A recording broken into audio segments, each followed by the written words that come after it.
श्रोते हो, आपल्याला माहीत आहे की थंडी आणि त्या थंडीमध्ये सजलेला डोंगरमाता आणि ती धुक्याची पायवाट. तर त्या अनुषंगानं मी माझ्या एका चारोळीमध्ये लिहिलं आहे की थंडीत गोठलेली रम्य पहाट आणि धुक्यात हरवलेली नागमोडी पायवाट. तर ही नागमोडी पायवाट जी असते ती धुक्यामध्ये जी आहे ती हरवून जाते. आणि मी माझ्या दुसऱ्या एका चारोळीमध्ये लिहिलं आहे की पहाटेच्या गुलाबी थंडीत ती मला कवेत घ्यायची. पहाटेच्या गुलाबी थंडीत ती मला कवेत घ्यायची. पक्ष्यांच्या किलबिलाटात श्वासांना उधाण भरती यायची. पक्ष्यांच्या किलबिलाटात श्वासांना उधाण भरती यायची. श्वासांना उधाण भरती यायची.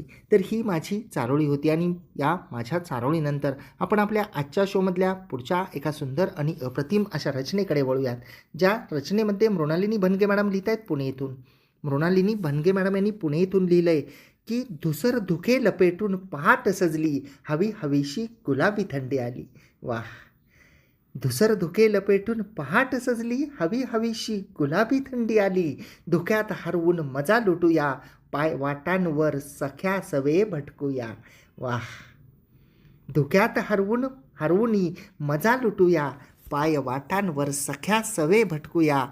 गवतांवर दवबिंदूंची नक्षी. क्या बात आहे! गवतांवर दवबिंदूंची नक्षी, मोतियाचे चुरे विखुरले पायाशी. मोतियांचे चुरे विखुरले पायाशी. अशात कुणी चायवाला पोरगा, अशात कुणी चायवाला पोरगा, पाहून मनात कणव आली अशी, पाहुनी मनात कणव आली अशी.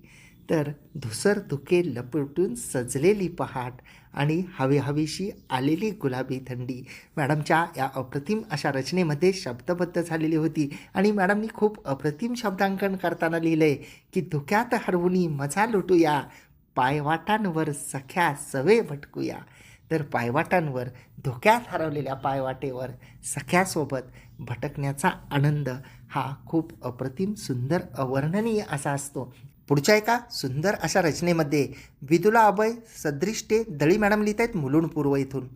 विदुला अभय सदृष्टे दळी मॅडम यांनी मुलुंड पूर्व इथून लिहिलं आहे की पहाटेच्या धुक्यात अलगद साठवलेला, मनाला मोहवणारा ऋतू बहरलेला.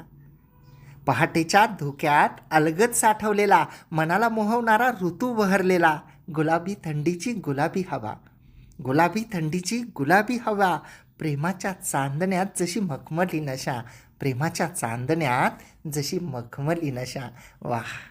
तर मनाला मोहवणारा तो बहरलेला ऋतू आणि गुलाबी थंडीची गुलाबी अशी हवा अप्रतिमरित्या मॅडमच्या या रचनेमध्ये शब्दबद्ध केलेली होती. आणि पुढच्या एका कवितेमध्ये प्रतिमा पांडुरंग खरे मॅडम लिहित आहेत बदलापूर येथून. श्रीमती प्रतिमा पांडुरंग खरे मॅडम यांनी बदलापूर येथून लिहिलं आहे की थंडी गुलाबी गुलाबी, नशा असेही शराबी. थंडी गुलाबी गुलाबी, नशा असेही शराबी. रुसवा सोडू ना सख्या, धुंद हो ना तू शराबी. थंडी गुलाबी गुलाबी, नशा असेही शराबी. रुसवा सोडू ना सख्या, धुंद हो ना तू शराबी. मॅडम पुढं असं लिहित आहेत की फुलून येता प्रतीत, धुंदीत मस्तीत राहू.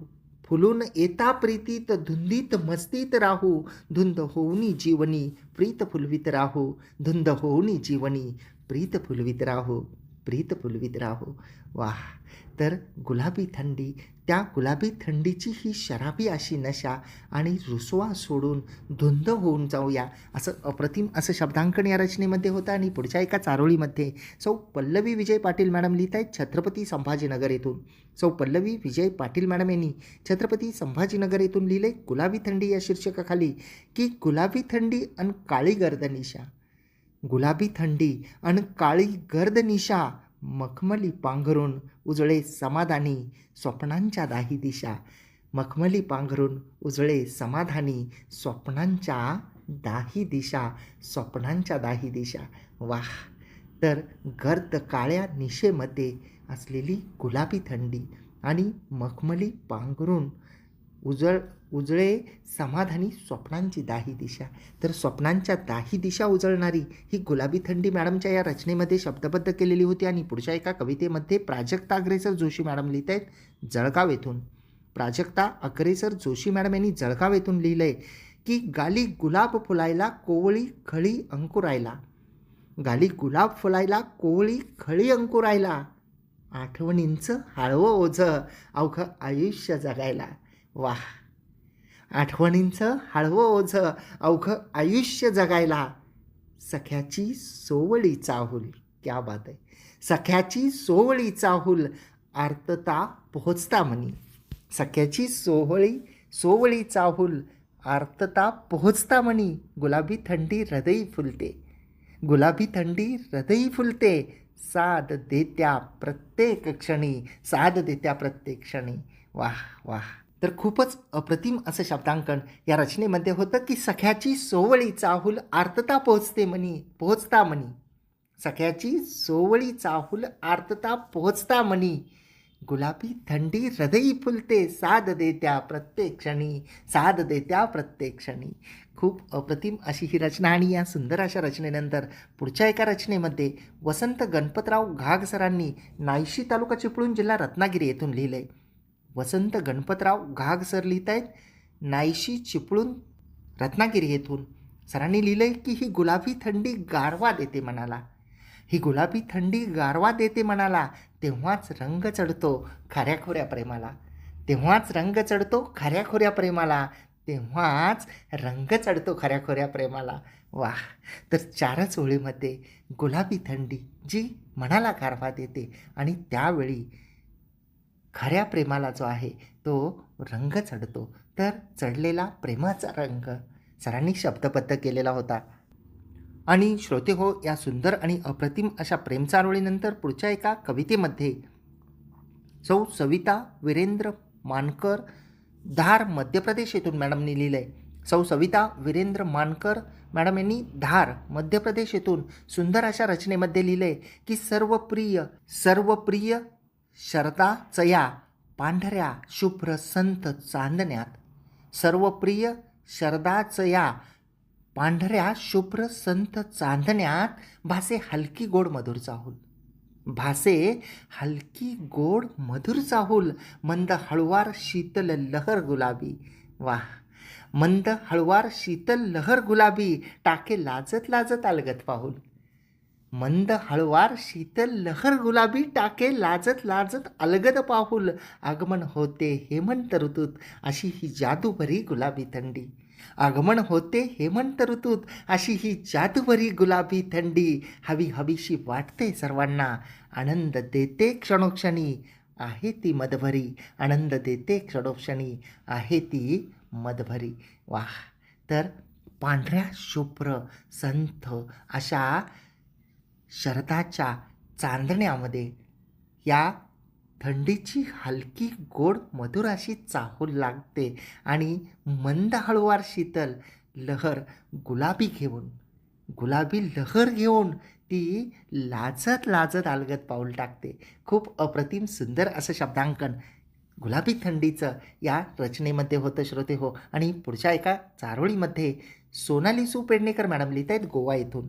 सोनाली सू पेडणेकर मॅडम यांनी गोवा येथून लिहिलं आहे गुलाबी थंडीत या शीर्षकाखाली की या मॅडमनी गुलाबी थंडीत या शीर्षकाखाली लिहिलं आहे या थंडगार हवेत या प्रीतीला खुलवत मी सख्या तुझ्या कवेत.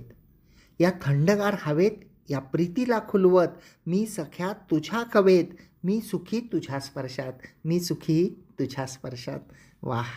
तर थंडगार हवेमध्ये प्रीतीला खुलवत कवेमध्ये स्पर्शाचं सुख मॅडमनी अप्रतिमरित्या त्यांच्या या सुंदर आणि अप्रतिम अशा चारोळीमध्ये शब्दबद्ध केलेलं होतं. पुढच्या एका रचनेमध्ये कल्पना निंबोकार अंबुलकर मॅडम लिहित आहेत छत्रपती संभाजीनगर येथून. कल्पना निंबोकार अंबुलकर मॅडम यांनी छत्रपती संभाजीनगर येथून लिहिले की गुलाबी थंडीची मजा हिवाळ्याची अनोखी भेट. गुलाबी थंडीची मजा हिवाळ्याची अनोखी भेट.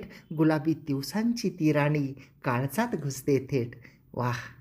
गुलाबी थंडीची मजा हिवाळ्याची अनोखी भेट. गुलाबी दिवसांची ती राणी काळजात घुसते थेट. पेटविल्या अग्निज्वाला ऊब मिळे शरीराला. पेटविल्या अग्निज्वाला ऊब मिळे शरीराला. गरम कपड्याचा शौक भारी उबदार जेवणाला. गरम कपड्याचा शौक भारी उबदार जेवणाला. भारी उबदार जेवणाला. वाह. तर गुलाबी थंडीची मजा, जी हिवाळ्याची अनोखी अशी भेट असते, असं शब्दांकन करून मॅडमनी गुलाबी दिवसांची गुलाबी थंडी ही राणी असते, जी काळजामध्ये थेट घुसते, असं अप्रतिम शब्दांकन या रचनेमध्ये केलेलं होतं. आणि पुढच्या एका सुंदर चारोळीमध्ये परी काळे मॅडम लिहित आहेत छत्रपती संभाजीनगर येथून. परी काळे मॅडम यांनी छत्रपती संभाजीनगर येथून लिहिले की तू नसताना या खिडकीतून येणारी गुलाबी हवा वेड लावी.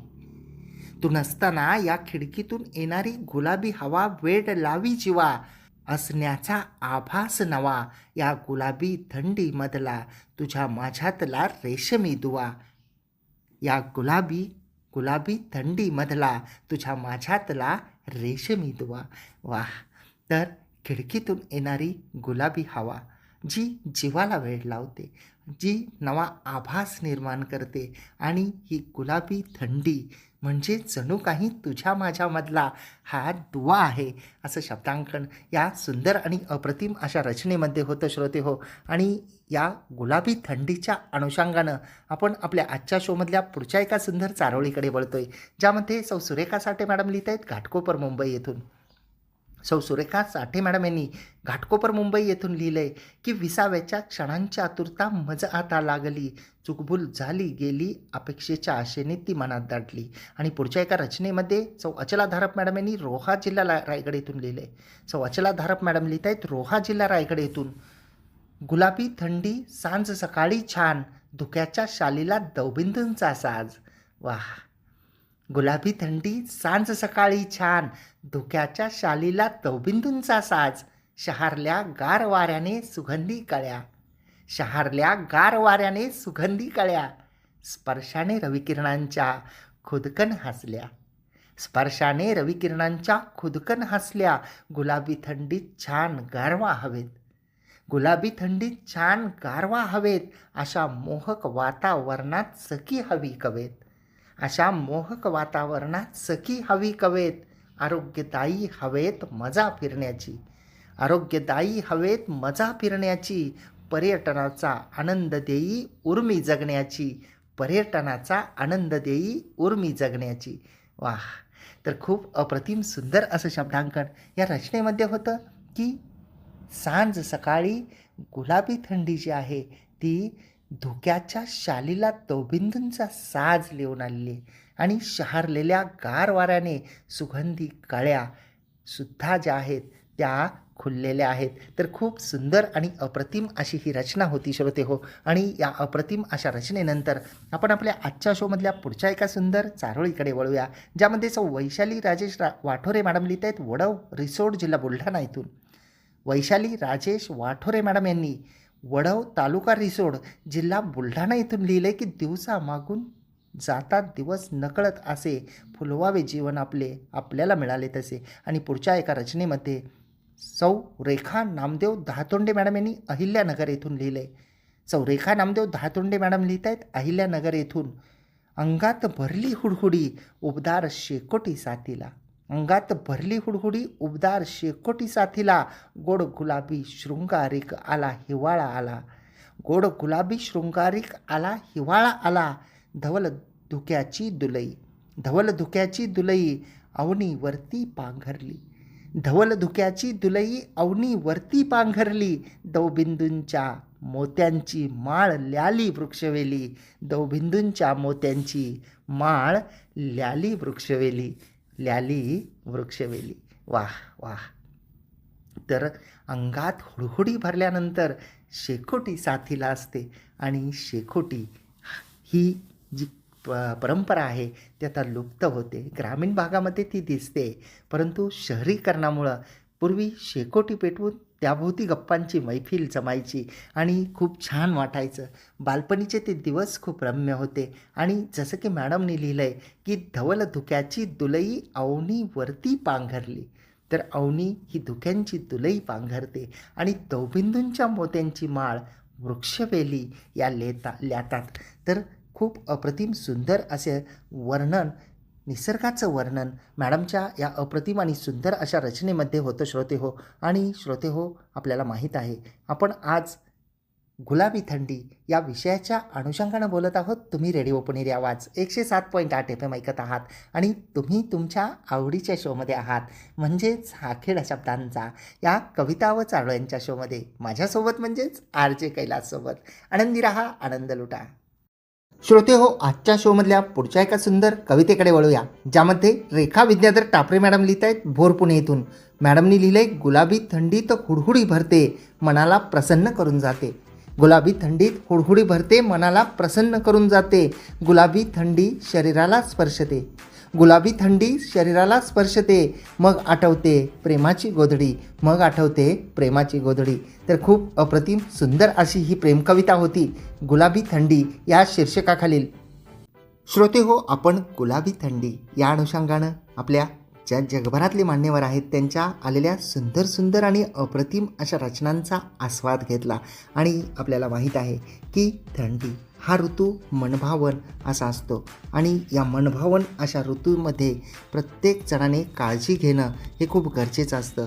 अन्यथा आपण आजारीसुद्धा पडू शकतो आणि ते आजारी पडू नये यासाठी आपण काळजी घेणं हे खूप गरजेचं असतं. आणि प्रत्येकजण आपण सर्वजण काळजी घ्याल अशी मी अपेक्षा करतो. आणि माझ्या एका कवितेमध्ये मी असं लिहिलं आहे की कैक पेलले उन्हाळे तरी मीच कसा स्वार्थी, कैक पेलले उन्हाळे तरी मीच कसा स्वार्थी, क्षमतात मनातली वादळे या कागदावरती. कैक पेलले उन्हाळे तरी मीच कसा स्वार्थी, क्षमतात मनातली वादळे या कागदावरती. वास्तव मिरवतो मी पेनाच्या टोकावरती, वास्तव मिरवतो मी पेनाच्या टोकावरती. तिचे श्वास बिलगलेत माझ्या ओठावरती, तिचे श्वास बिलगलेत माझ्या ओठावरती. मी पुढं असं लिहिलंय, जळत होत्या किती रात्री विरहात एकट्या, जळत होत्या किती रात्री विरहात एकट्या. जगून घेतला अश्रूंनी जिंगलेला तो क्षणबी, जळत होत्या किती रात्री विरहात एकट्या. जगून घेतला अश्रूंनी झिंगलेला क्षण तो बी. मी शेवटी असं लिहिलंय की संपूर्ण गेला पावसाळा भिजवून कधीचा, संपूर्ण गेला पावसाळा भिजवून कधीचा. चालू देणार नाही स्पंदनांशी मुस्कटदाब, संपूर्ण गेला पावसाळा भिजवून कधीचा. चालू देणार नाही स्पंदनांशी मुस्कटदाबी. लखलाब तुला पहाटेची थंडी गुलाबी, लखलाब तुला पहाटेची थंडी गुलाबी. ऊब सुखाची जाणवावी जराशी मला बी, ऊब सुखाची जाणवावी जराशी मला बी. तर ही माझी एक कविता होती श्रोते हो.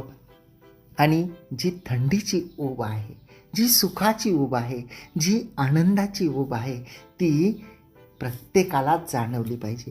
आणि प्रत्येकाला ती जाणवण्यासाठी आपण प्रत्येकानं डिव्होटिव्ह राहिलं पाहिजे. त्याग, समर्पण, प्रेम, मायेचा प्रेमाचा ओलावा या सर्व ज्या गोष्टी आहेत त्या आपण इतरांना देण्याचा प्रयत्न केला पाहिजे, नाही का. तर आजच्या या शोमध्ये गुलाबी थंडी या अनुषंगानं बोललो. खूप सुंदर सुंदर अशा या रचना आपल्या आजच्या शोमध्ये सुद्धा आलेल्या होत्या. आणि आजच्या या शोमध्ये पाठवलेल्या सर्वच रचनांमधला आशय, विषय, संदर्भ आणि गुलाबी थंडीचं केलेलं सर्व मान्यवरांनी जे वर्णन आहे, निसर्गाचं केलेलं जे वर्णन आहे ते खरंच अप्रतिम असं होतं. आणि मी नेहमी आपल्या शोमध्ये म्हणतो की आपले जे साहित्यिक मान्यवर आहेत ते खूप सुंदर सुंदर शब्दांकन करतात, खूप अप्रतिम अशा रचना ज्या आहेत त्या आपल्या शोसाठी पाठवत असतात. आणि त्यांच्या या अप्रतिम आणि सुंदर अशा कवितांमुळे, चारोळ्यांमुळे आपला हा जो शो आहे तो बहरत जातो. या शोच्या निमित्तानं मला आणखी एक नम्र विनंती आपल्या सर्वांना करायची आहे. बऱ्याच वेळा आपण शोची जी पोस्ट आपल्यापर्यंत पोहोचते ती पोस्ट पोहोचल्यानंतर आपण ती शोची पोस्ट पाहत नाही, त्यामधला विषय पाहत नाही, त्यामधले नियम पाहत नाही आणि ते न पाहता आपण वेगळ्या विषयावर रचना पाठवता, आपण त्यातील नियमाप्रमाणे रचना पाठवत नाही. त्यामुळे आपल्या रचना या शोमध्ये घेता येत नाहीत, त्याबद्दल मी दिलगीर आहे.